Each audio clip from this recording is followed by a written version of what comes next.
about. Yeah, I think we pushed. We had enough opportunities. I thought we produced enough quality. At times we were a little bit impatient in and around the box. But yeah, it's tough to come away from that game without any points. All right, I think we'll start things off with our junior reporter. Take it away. So being a new head coach, and after 2 straight losses in a row, is there any changes that you are gonna make the next game to after having a big target of being in first place on your back? I don't want to answer that right now. I think to answer that right now with too much emotion from the game is probably a bit naive, but I think we have to look at that with fresh, non-emotional eyes from the game.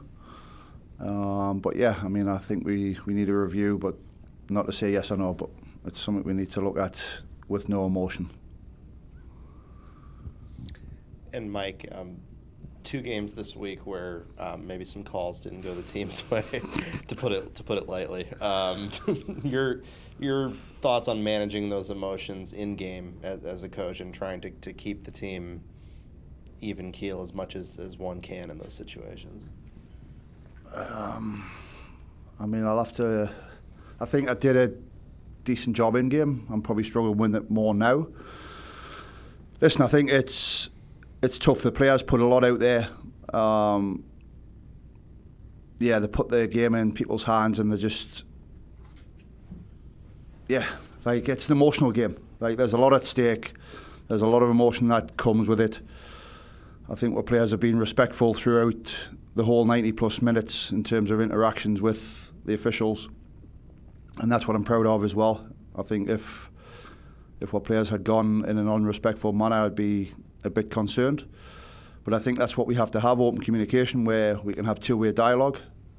But yeah, it's tough to control them. And I don't know if I'm doing it too well now, but I think during the game we did a fairly good job, but it's tough. It really is. And what did you make of Izzy's performance at the 9 especially? It seemed that she was able to find her groove late in the second half. Yeah, I think we saw a different Izzy from Wednesday, I think.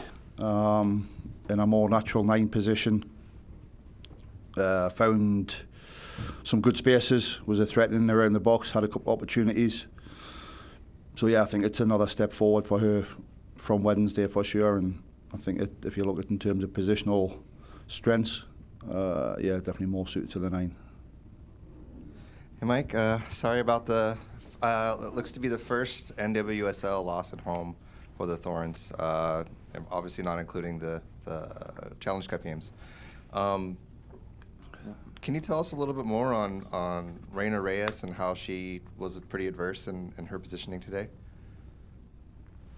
Yeah, I mean, I think we saw a bit on Wednesday in terms of her ability to play as a wide forward. Brought her in a half time in that position, obviously adapted to fullback. I would say, I think, if you look at how we operate with our fullbacks, wide forwards, attacking midfielders, then wide triangles I talk about, there's a lot of fluidity there that can fill the different roles in an attacking perspective. And we know she can play on the inside as well as the outside. So, yeah, I mean, we've seen with the versatility that we thought she had, but then she's just produced it over 2 games a day to sort of solidify what we thought she possibly could do. To be a step up and to bring that has been pleasing today.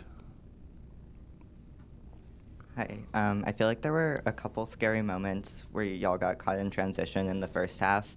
Can you talk about how the defense kind of shifted and adapted and, in my opinion, at least, I think contained Kansas City a lot better in the second half? Yeah, I mean, there was a few things that we fixed at half-time that we weren't doing right in the first half, particularly down the right side in terms of defensively, which probably led to, I think, more structured defending from a better position. I think structurally we're in decent shape first half in terms of dealing with transition. It's some of the 1v1 duels, the run of the ball, and then we end up in foot races. But fairly pleased with how we structurally set ourselves up to I shouldn't say manage, but to handle the turnovers. And then it sounds like Klingon Midfield was a premeditated decision. Can you talk a little bit about that and her performance? Obviously, I think she played that a couple years ago under Mark Persons, maybe. But kind of just what your thought process was there and how you thought she did. Yeah, so I wouldn't say it was premeditated. I think we as a staff have looked at ones like midfielders where we're, I'd say, a little bit lighter in terms of bodies right now. So what could be possible solutions, particularly with some fatigue? We've had a game Wednesday. We've had people who haven't been playing 90s regularly.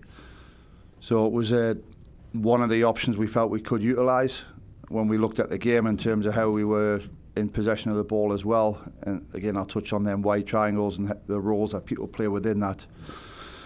We thought the game would have been suited to get Kling in there. Just an adaptation to get Sam in the 6, try and get her on the ball a bit more to progress the ball. But yeah, I wouldn't say premeditated, but definitely something it wasn't off the cuff. It was one of the options we've looked at in terms of like what ifs.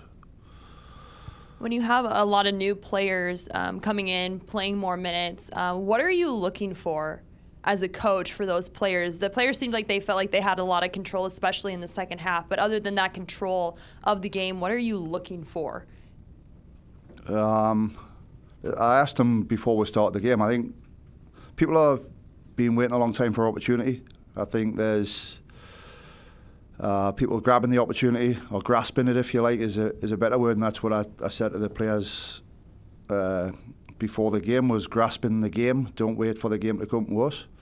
But I think the players have got to enjoy the responsibility as well. And I think that's probably the first and foremost part, is them enjoying that piece, grabbing the opportunity, and then them just being them. I think that's the individual part of new players stepping in. They've waited a long time for it. I know they'll be putting internal pressure on themselves.